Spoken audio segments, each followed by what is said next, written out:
नमस्कार दोस्तों। आज बात करने वाला हूं, अगर आपका ऑडिट जीएसटी ऑडिट जो कि एक डिपार्टमेंटल ऑडिट है अंडर सेक्शन 65 के अंदर हो जाए, उसके बाद अगर आपको असेसमेंट 10 या DRC 01 का नोटिस आए तो क्या आपका ये कुछ बिगाड़ सकती है? इस नोटिस से क्या आपको कोई नुकसान हो सकता है? इसके बारे में समझेंगे। बहुत कुछ सीखने को मिलेगा, बहुत कुछ समझने को मिलेगा इस वीडियो के अंदर। चलिए डिटेल में समझेंगे। उससे पहले बताना चाहूँगा, जो भी भाई बंधु मेरे चैनल पे पहली बार है, इस वीडियो को पहली बार देख रहे हैं, जिन्होंने अभी तक सब्सक्राइब नहीं किया, सब्सक्राइब कर लीजिए। साथ ही साथ बेल आइकन पे भी क्लिक कर लीजिए ताकि इस तरह का कंटेंट आपको मिलता रहे। तो दोस्तों, अगर आपको डिपार्टमेंटल ऑडिट, मतलब आपका अगर डिपार्टमेंटल ऑडिट जीएसटी ऑडिट जो कि सेक्शन 65 के अंदर है, इसको स्पेशल ऑडिट भी बोलते हैं, अगर ये आपका हो जाए तो उसके बाद आपको अगर फॉर्म DRC 01 या असेसमेंट 10 में नोटिस इशू हो, जो कि दोनों ही इंडिपेंडेंट एक्शन है, क्या आपके बिजनेस को अफेक्टेड करेंगे? क्या आपकी इसकी वजह से कोई लायबिलिटी बनेगी? समझते हैं। सबसे पहले ये समझ लो कि जीएसटी ऑडिट क्या होता है। जीएसटी ऑडिट जो होता है सेक्शन 65 के अंदर, ये स्पेशल ऑडिट होता है। यहाँ पे आपके बुक्स ऑफ अकाउंट्स का, रिकॉर्ड्स का और डॉक्यूमेंट्स का एग्जामिनेशन किया जाता है। ये स्पेशल ऑडिट होता है अगर आपका सेंटर के द्वारा हो, यानी CGST ऑफिसर करे, तो इसमें एक इंस्पेक्टर और एक सुपरिंटेंडेंट होते हैं जो कि आपका ऑडिट करेंगे। हो सकता है अगर फर्म बड़ी हो तो इंस्पेक्टर 2 भी हो सकते हैं और सुपरिंटेंडेंट 1 हो सकता है।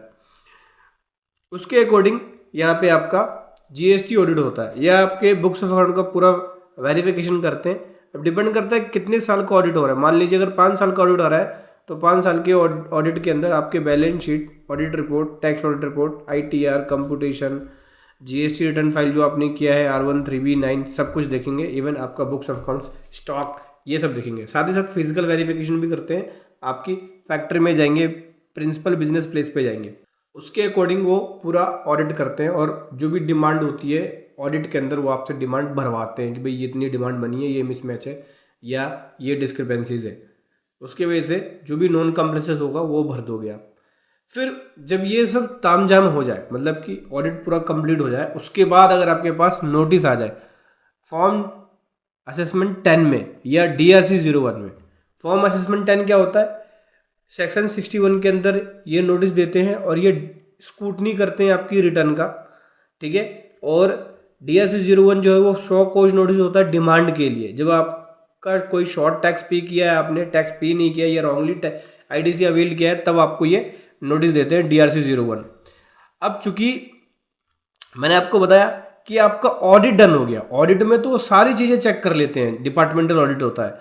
तो उस केस में अगर आपको असेसमेंट 10 या DRC 01 में नोटिस आए तो ये दोनों नोटिस आपका कुछ भी नहीं बिगाड़ सकती, ठीक है, क्योंकि आपने ऑलरेडी अपना ऑडिट करा लिया है। तो अगर मान लीजिए किसी पर्टिकुलर फाइनेंशियल ईयर के लिए 1 से लेके मान लीजिए 5 साल तक का आपने ऑडिट करा लिया, जो कि सेक्शन 65 में था, ऑफिसर ने आपको ऑडिट कर दिया, जो भी डिमांड थी वो भर दिया, तो आपको एक ऑडिट रिपोर्ट देंगे। ये जो ऑडिट रिपोर्ट आपको देंगे जब भी आपके पास असेसमेंट 10 का नोटिस आ जाए या DRC 1 का नोटिस आ जाए, तो जब भी आपके पास नोटिस आ जाए तो उस नोटिस में कुछ नहीं करना आपको। ये वाली ऑडिट रिपोर्ट जो आपका ऑडिट हुआ है, वो वाली ऑडिट रिपोर्ट आपको बस अटैच कर देनी है, ठीक है।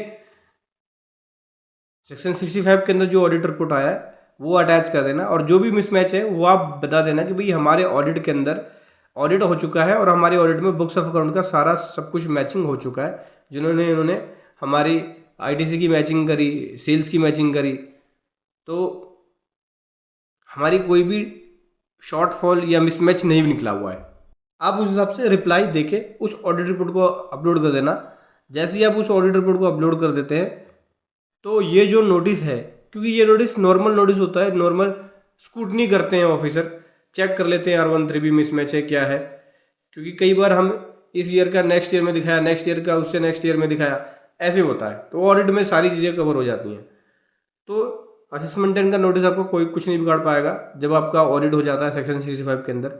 या फिर DRC 01 का अगर आपको डिमांड का नोटिस देते हैं तो वो भी कुछ नहीं बिगाड़ पाएगा अगर आपका सेक्शन 65 के अंदर ऑडिट हो गया। बस ऑडिट रिपोर्ट को आपको रिप्लाई में अटैच कर देना है, चाहे असेसमेंट 10 का नोटिस हो या DRC 1 का, उस ऑडिट रिपोर्ट को अटैच कर देंगे इस नोटिस में। उसके बाद कोई भी दिक्कत नहीं आएगी आपको। जनरली असेसमेंट 10 में जो पॉइंट्स हाईलाइट्स होते हैं वही सेम DRC 01 के अंदर नोटिस देते हैं। मान लीजिए ITC का मिसमैच है तो उस पॉइंट्स को शॉर्ट में समरी बना के DRC 01 में देंगे। असेसमेंट 10 में हालांकि डिटेल समरी होती है कि क्या कहाँ कहाँ मिसमैच है, तो DRC 1 में आपकी डिमांड देंगे। अगर आप असेसमेंट 10 का रिप्लाई नहीं देते तो पेनल्टी और इंटरेस्ट भी लगा देते हैं।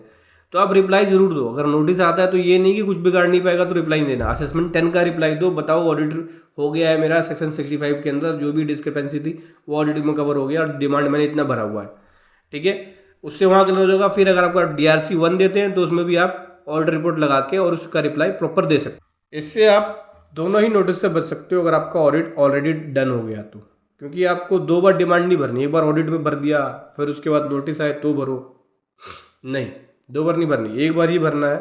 जब अगर आपका ऑडिट हो गया है तो उस ईयर का असेसमेंट 10 या DRC 01 नहीं आएगा।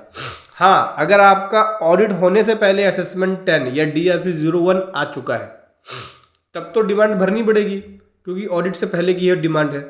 और ऑडिट में भी सेम डिमांड कवर हो गई जो आपकी DRC 01 में है और असेसमेंट 10 में है, तब तो उस डिमांड की पेमेंट आपको करनी पड़ेगी। तो समझ गए दोस्तों, ये था एक कमाल का कंटेंट जो मैं आपके सामने लेकर आया। वीडियो कैसी लगी ज़रूर बताएं। Thank you so much. जय हिंद, वंदे मातरम।